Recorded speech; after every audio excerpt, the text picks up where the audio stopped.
Hay ideas que sobre el papel parecen obras de genios. Proyectos que debían cambiar la guerra, el transporte, la construcción. Ingenieros que durmieron mal durante años para hacerlas realidad. Y luego llegó el momento de encenderlas. Lo que pasó después no siempre fue lo que esperaban. Estas no son historias de incompetentes, son historias de mentes brillantes que empujaron demasiado lejos, demasiado rápido, en la dirección equivocada. Cada una de estas máquinas existió. Algunas se construyeron, algunas se probaron, y casi todas terminaron igual, abandonadas, enterradas o convertidas en lección de lo que no se debe hacer. Durante la Segunda Guerra Mundial, un ingeniero soviético llamado Oleg Antonov tuvo una idea que sonaba imposible, pero lógica. Si puedes transportar soldados por aire, ¿por qué no transportar también un tanque? No dentro de un avión, sino colgado debajo de él, con alas propias, listo para desprenderse y planear directamente al campo de batalla. Lo llamaron el Antonov A-40, un tanque T-60 modificado con alas de madera y cola de planeador. Sin motor propio, sin combustible, solo las alas, la gravedad y la esperanza de que todo saliera bien. El problema apareció antes de que el tanque tocara el suelo. El avión remolcador, un Tupolev TB3 ya de por sí sobrecargado, apenas lograba mantener altitud con ese peso colgando. A los pocos minutos del único vuelo de prueba, el piloto tomó la única decisión sensata: soltar el tanque antes de que ambos se cayeran. El tanque planeó, aterrizó y el piloto logró llevarlo de regreso a la base por sus propios medios, lo cual técnicamente era un éxito. Pero nadie volvió a hablar del proyecto, porque la pregunta real nunca fue si podía volar, fue si tenía algún sentido hacerlo, y la respuesta fue no. Mientras tanto, en los años 50, el ejército estadounidense tenía otro problema: cómo mover enormes cantidades de suministros a través del Ártico, donde no había carreteras, no había rieles, no había nada. La solución que alguien propuso fue construir un tren terrestre. No un tren normal. Uno de 170 metros de largo, con 12 tractores encadenados, 70 ruedas de más de 3 metros de diámetro, capaz de moverse sobre nieve, hielo y terrenos sin caminos. Lo llamaron el LCC-1 Overland Train. Y la parte extraña es que funcionó. Se construyó, se probó y cumplió con lo que prometía: cruzar terreno imposible cargado hasta los topes. El problema no era que fallara, era que era una pesadilla logística. Mantenerlo operativo requería un equipo permanente de mecánicos, repuestos constantemente, y una atención que pocos sistemas militares podían permitirse. Luego llegaron los helicópteros de carga pesada. Y de pronto la pregunta cambió. ¿Para qué construir una serpiente mecánica de 170 metros si puedes simplemente volar por encima? El tren fue retirado antes de que tuviera oportunidad de demostrar algo más. Si el tren terrestre murió por obsolescencia, la Kugelpanzer murió por algo más difícil de explicar. Nunca quedó claro para qué existía. Era literalmente una esfera de acero con ruedas, lo suficientemente grande para que un soldado se metiera dentro, con una pequeña rendija para ver hacia afuera, y un motor de motocicleta para moverse. Los alemanes la desarrollaron en la Segunda Guerra Mundial, supuestamente como vehículo de reconocimiento. El problema era todo. La visibilidad desde adentro era casi nula, la protección contra fuego enemigo mínima, la estabilidad en terreno irregular, desastrosa, y no tenía armamento real que justificara arriesgar a alguien dentro. Era un vehículo que no era rápido, no era silencioso, no era blindado y no podía disparar. Solo existía un ejemplar, capturado por los soviéticos al final de la guerra, y hasta hoy nadie sabe con certeza cuántos se construyeron, ni si alguno fue usado en combate real. Es posible que la Kugelpanzer sea el único prototipo de la historia cuya función exacta sigue siendo un misterio. Pasar de vehículos de guerra a megaconstrucción no cambia la lección fundamental. En 2013, Seattle decidió construir un túnel de 2 kilómetros bajo el centro de la ciudad para reemplazar una autopista elevada. Para hacerlo, trajeron la máquina perforadora más grande jamás usada en Norteamérica. La llamaron Bertha, casi 17 metros de diámetro, más de 6.000 toneladas, diseñada para comerse la tierra a su paso sin detenerse. Se detuvo a los 2 meses. Un problema en la cabeza perforadora la dejó enterrada a 18 metros de profundidad, sin posibilidad de sacarla por donde había entrado. La solución fue excavar un pozo de acceso enorme desde la superficie, bajar técnicos especializados, reemplazar piezas que nadie había diseñado para reemplazar en esas condiciones y esperar 2 años.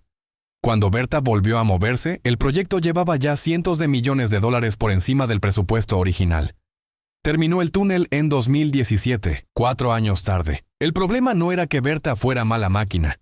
Era que cuando algo del tamaño de un edificio falla a 18 metros bajo tierra, no existe solución rápida ni barata. Pero si Bertha fue un exceso de escala, lo que los ingenieros del proyecto Plowshare propusieron en los años 50 era un exceso de todo. La idea era simple y perturbadora a partes iguales: usar explosiones nucleares como herramienta de construcción.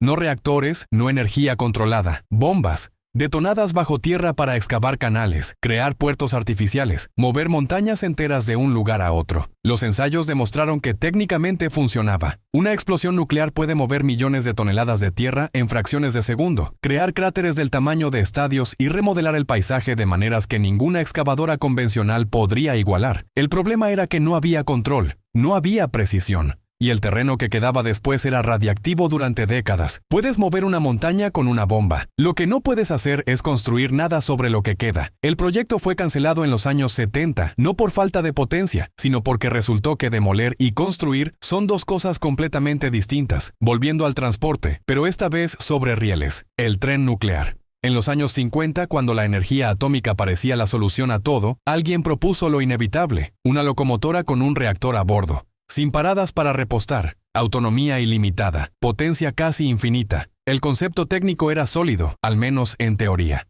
Luego vinieron los ingenieros con calculadoras, para blindar adecuadamente un reactor en movimiento contra radiación. El peso del escudo protector por sí solo haría al tren tan pesado que los rieles convencionales no lo soportarían. Necesitarías infraestructura especial a lo largo de toda la red ferroviaria. Y si el tren descarrilaba en las afueras de una ciudad, no había accidente ferroviario. Había un incidente radiactivo.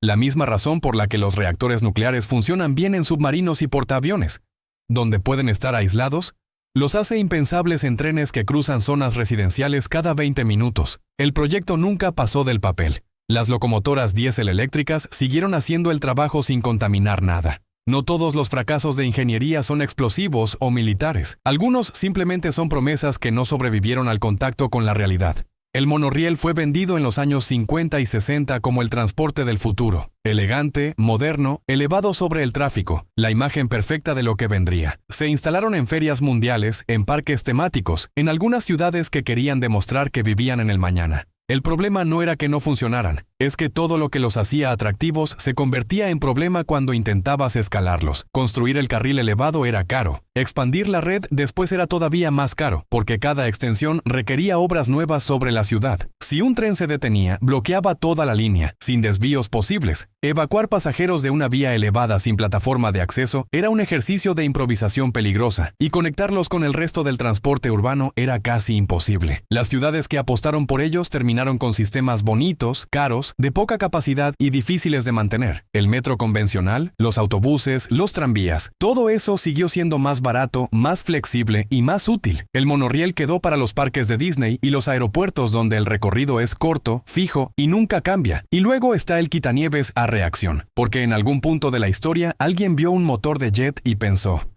¿y si en lugar de despejar la nieve con palas, simplemente la borramos con empuje de turbina?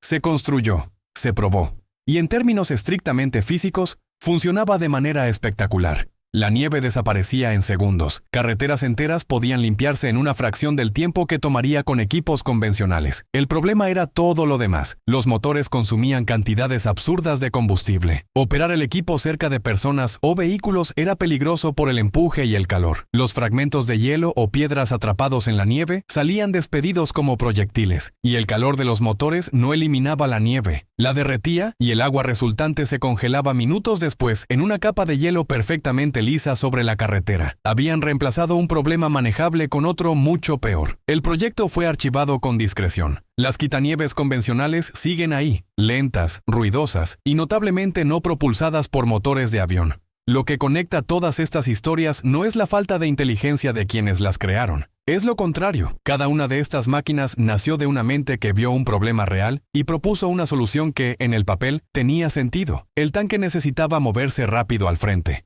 El Ártico necesitaba logística. Las ciudades necesitaban transporte. La construcción necesitaba escala. El error no estaba en el diagnóstico.